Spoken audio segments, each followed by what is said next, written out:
The Seventh Tower by Garth Nix. Book 4, Above the Veil. Chapter 23. Tal and Crow landed on the walkway together. Both were scratched by the sharp railings, but not seriously. They stood carefully at the very edge of the narrow path and looked into the room in front of them.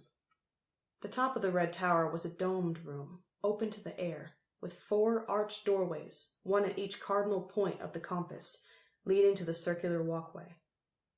Inside the room, the ceiling was covered in a mosaic of tiny red sunstones, glittering like a seam of jewel-filled rock.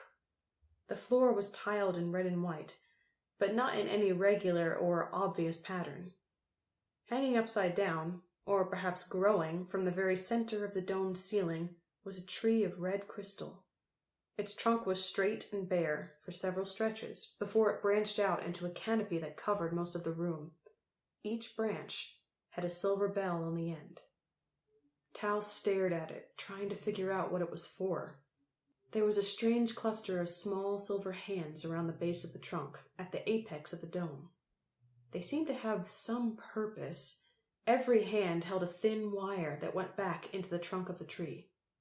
"What is that?" asked Crow. He spoke quietly and pointed at the tree. "I don't know," Tal whispered.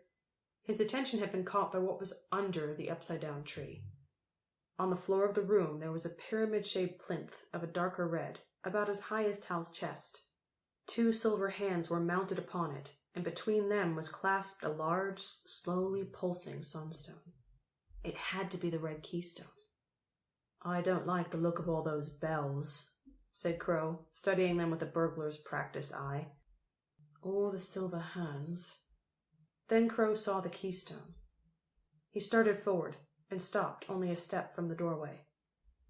"Maybe you should send Adris in to get it," he suggested.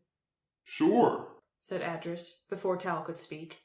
The spirit shadow surged forward, but as he tried to enter the arched doorway, the keystone flashed, and a solid sheet of red light slammed shut like a door. Adris bounced off it with a startled "Oof." The red light faded as he bounced back, and the keystone was quiet once more. "No spirit shadows allowed," said Tal. "There must be other defenses, too."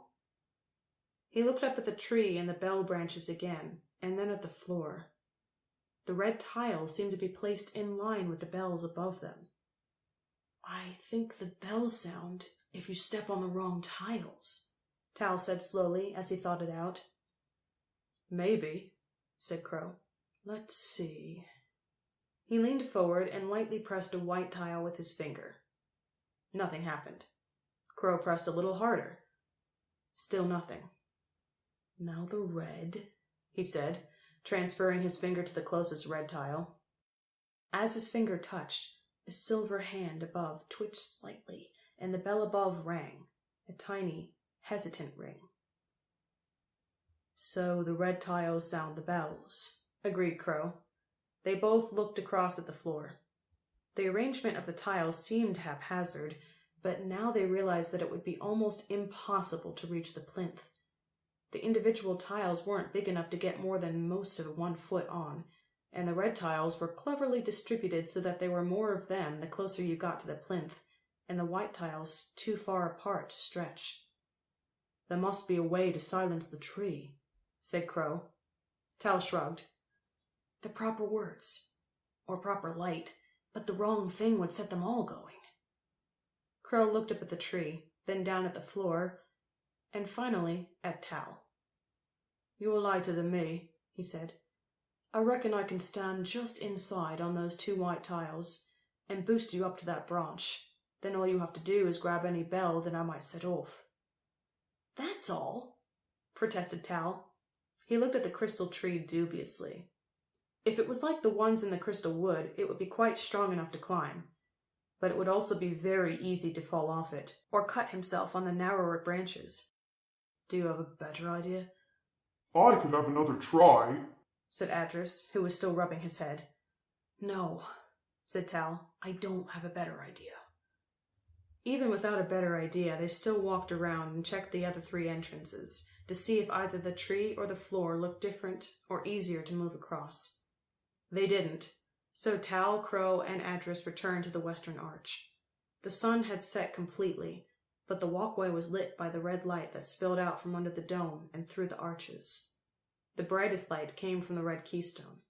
It shone between the silver hands on the plinth, pulsating with the uncanny and disturbing rhythm of a human heart, one that was beating a lot slower than Tal's. "Ready?" asked Crow. Tal nodded.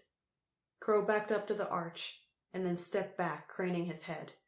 Keeping his toe pointed, his foot just fit within the confines of one white tile. Both boys held their breath, but no bell sounded, no light flashed.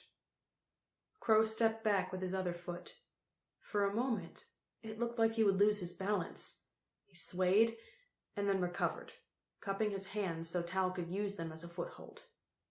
Adris helped him, being careful not to step too close. Held high outside by Adris, Tal put his foot in Crow's hands and ducked under the archway. Adris was still holding the back of his shirt. "Now!" cried Tal.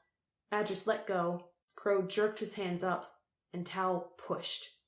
He went flying toward the ceiling and the closest branch. It seemed farther away than it had from outside.